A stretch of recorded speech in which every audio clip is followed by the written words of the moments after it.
هل إنك هل لفر يا وكما عبد القادر عبد الرحمن أحمد حقيقة كل شيء قول كتب لي على برعة واي إما كان كيت شوكته hargeysa واي محاد كشقيسة waxaan ka shaqeeyaa wasaaradda warfaafinta dhaqanka iyo wacyigelinta jamhuuriyadda Soomaaliland واي محا كانت محيتها كانت شقادة waa maawalada caruurta واي maawalada caruurta انتين لك بدو ديمك waxaan waday muddo 4 bilood aad baad u daayartaan malaynaya imse tilmaatay 13 maxaa kugu dhaliyay inaad Hargeysa timaado wallahi deertu waxay ku dhaliyay waxyaabo fara badan waa koo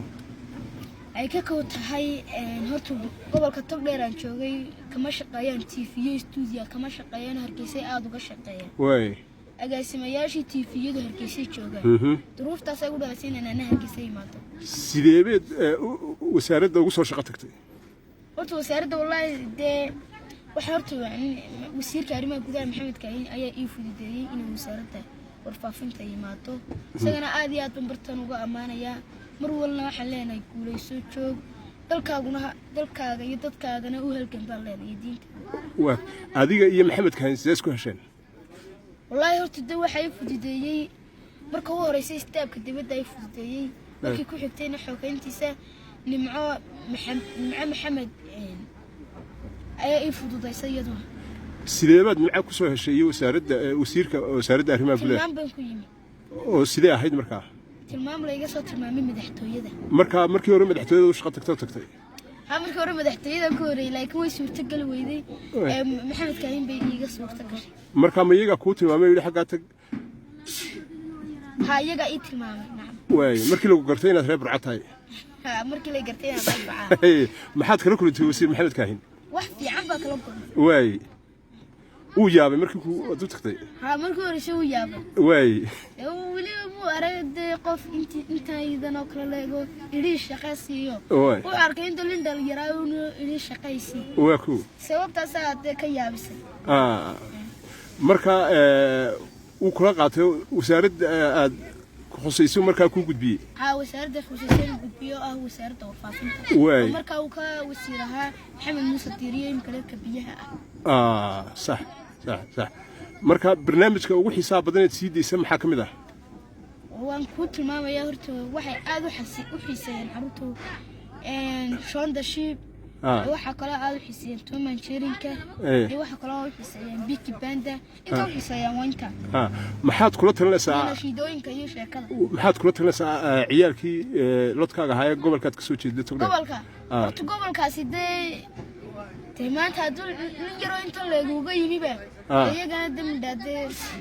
iyagana aad iyo aad u hambalyeynaya gobolkaygii dhalinyaradaydii asxaabta ahayd cid wal oo bartaniga garanaysa aad iyo aad u hambalyeynaya waa sax maxaad fiigsanaysaa da'daadu aad bay yartay waa 13 jir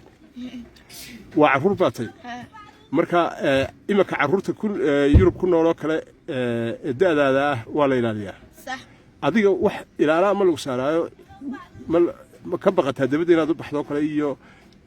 in lagu qaato kale iyo in